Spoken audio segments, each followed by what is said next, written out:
Tous, j'espère que vous allez bien. Alors aujourd'hui, je vais vous parler des inégalités sociales à l'école.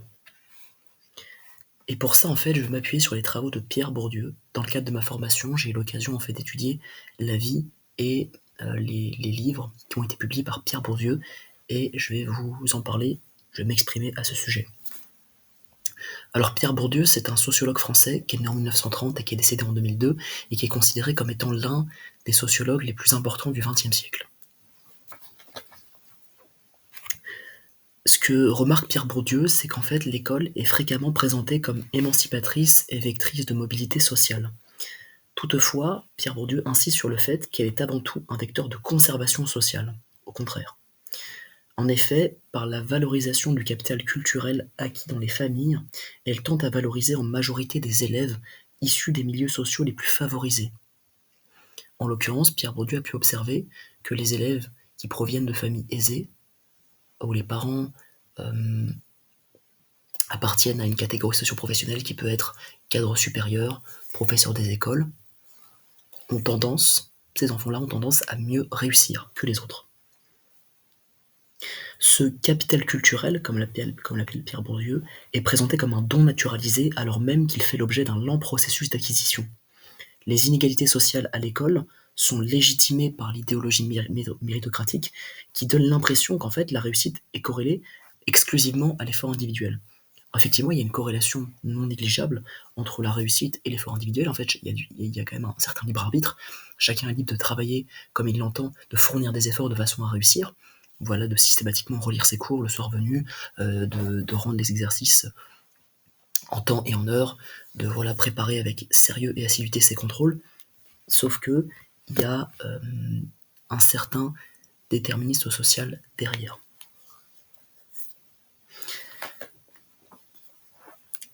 L'une des idées suivantes de Pierre Bourdieu, c'est qu'en fait, il existe des facteurs d'élimination progressive des classes populaires de l'enseignement supérieur. Alors attention, on parle bien du XXe siècle, hein, pas de la période actuelle, mais qu'au XXe siècle, en fait, un enfant de cadre supérieur avait 40 fois plus de chances d'accéder à l'enseignement supérieur qu'un enfant d'ouvrier, par exemple. En l'occurrence, les enfants des familles aisées, en fait, bénéficient d'une transmission, d'un étau spécifique et d'un capital culturel qui est un élément valorisé implicitement à l'école. Il y a aussi une certaine légitimation des inégalités par le biais de la croyance en la méritocratie et surtout par le biais de l'idéologie du don. C'est une croyance erronée qui dit qu'en fait ceux qui réussiraient seraient les plus doués naturellement et les plus travailleurs, alors même qu'en réalité ceux qui réussissent le mieux correspondent à la catégorie des héritiers chez Bourdieu. Donc celles et ceux qui reçoivent un capital culturel important, très semblable aux attentes de l'école. En fait, l'école enseigne une culture dite légitime. Voilà, donc elle enseigne par exemple l'histoire, la géographie, les sciences économiques et sociales, les mathématiques, la physique, chimie.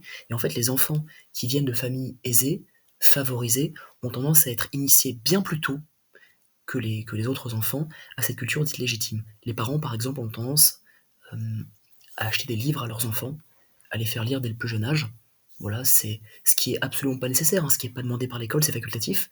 Mais ces parents-là ressentent le besoin de faire lire leurs enfants, de les emmener au musée en fait, pour leur faire découvrir l'histoire, la géographie par exemple, et pour les initier à la culture, et surtout développer leurs connaissances, en élargir leurs horizons intellectuels, et leur permettre d'acquérir du vocabulaire. De plus, généralement les parents sont bien plus à même d'aider leurs enfants à faire leurs devoirs, de leur payer des professeurs particuliers, par exemple pour leur permettre de combler leurs lacunes et surtout d'éviter d'avoir des difficultés à l'école. Les parents, généralement, ont bien plus tendance, de ces familles, bien plus tendance à pousser les enfants à faire des études supérieures, à persévérer, à poursuivre. Ils ont conscience que les études supérieures sont importantes pour réussir socialement et que c'est primordial, crucial, essentiel que leurs enfants fassent des études après le bac et ne travaillent pas directement le plus tôt possible.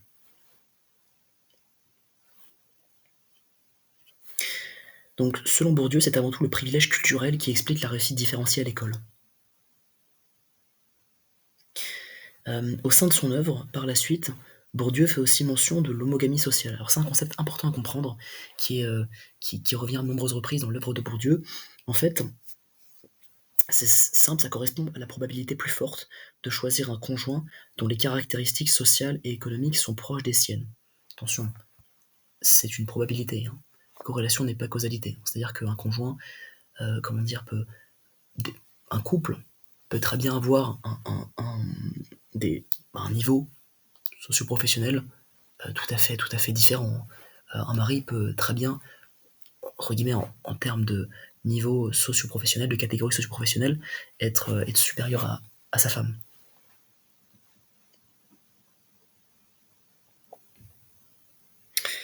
Par exemple, en 1969, 47% des couples avaient le même emploi, soit un peu moins de 2 fois moins qu'aujourd'hui. Donc c'était plus marqué, plus prononcé au XXe siècle. Ensuite, il est aussi évoqué que les enfants des classes dominantes se voient transmettre un héritage culturel, c'est-à-dire que consciemment ou inconsciemment, leurs proches leur transmettent des dispositions, valeurs, savoirs, manières de parler, de positionner leur corps. Ces dispositions sont en accord avec les attentes scolaires, ce qui les favorise de manière tout à fait invisibilisée. Donc, comme évoqué précédemment, un enfant de professeur ou d'éditeur sera entouré de livres lus en classe, recevra des apports très importants sur le plan langagier. Ces apports lui seront très utiles en classe, donc ainsi, quand il découvrira des œuvres classiques, des livres Manon Lescaut, Le Rouge et le Noir, Les Fleurs du Mal, il n'aura que le contenu à apprendre, mais sera déjà très fortement aidé en matière de compétences linguistiques, de compétences grammaticales, orthographiques, syntaxiques. En fait, il aura connaissance des attendus des professeurs, voilà, en termes de rédaction, de dissertation, et donc il sera à même de répondre efficacement à ces attentes.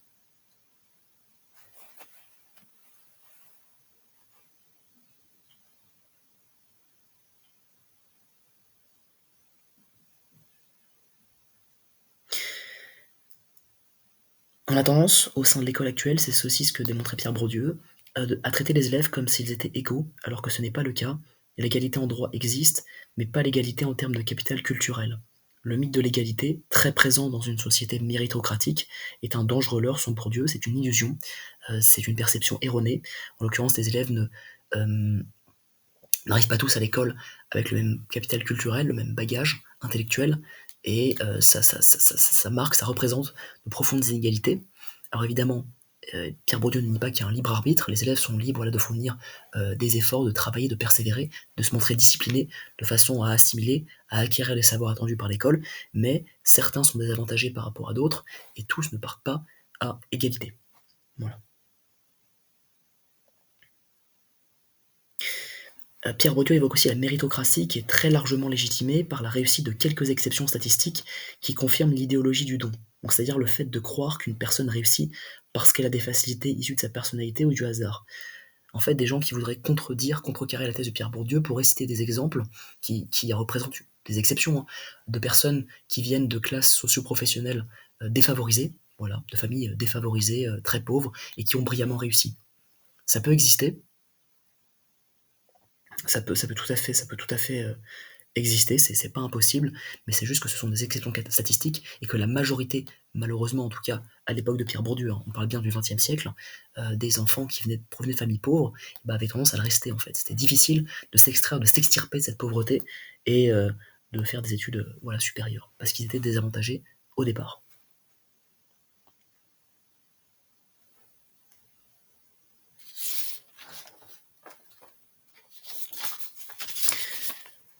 De fait, chaque individu agit en fonction de motivations intelligibles, c'est-à-dire en fonction d'un calcul coût-avantage réalisé en tant qu'individu doté d'un libre arbitre. Les phénomènes sociaux résultent de l'agrégation, du rassemblement de conduites individuelles. En fait, l'environnement d'un individu ne constitue qu'un paramètre du comportement de l'individu. D'ailleurs, c'est essentiel de prendre en compte l'environnement pour essayer d'expliquer et de comprendre le comportement de quelqu'un. Parce que généralement, le comportement d'une personne, c'est l'interaction, c'est le fruit de l'interaction entre sa personnalité et son environnement. Il faut toujours prendre en compte les deux facteurs et pas en occulter un.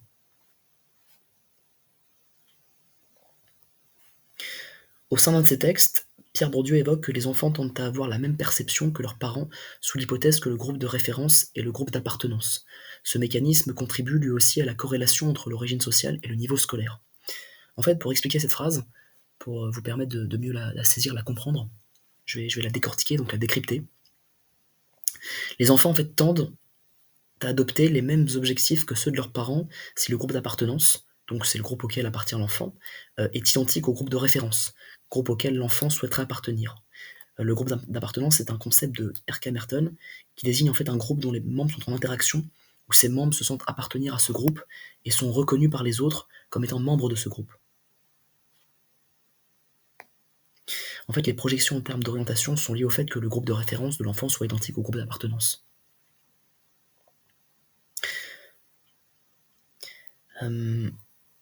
Alors, ce que mentionne cette fois Raymond Boudon, donc, qui est un autre sociologue aussi très, très célèbre, très connu, dont les travaux ont été largement diffusés et sont reconnus. Voilà, c'est un sociologue très compétent. Il existe plusieurs facteurs qui expliquent une relation statistique entre l'origine sociale et le niveau de réussite. La réussite scolaire varie en fait en fonction de l'origine sociale. Il y a une véritable corrélation, ça a été démontré, entre l'origine sociale et les résultats scolaires.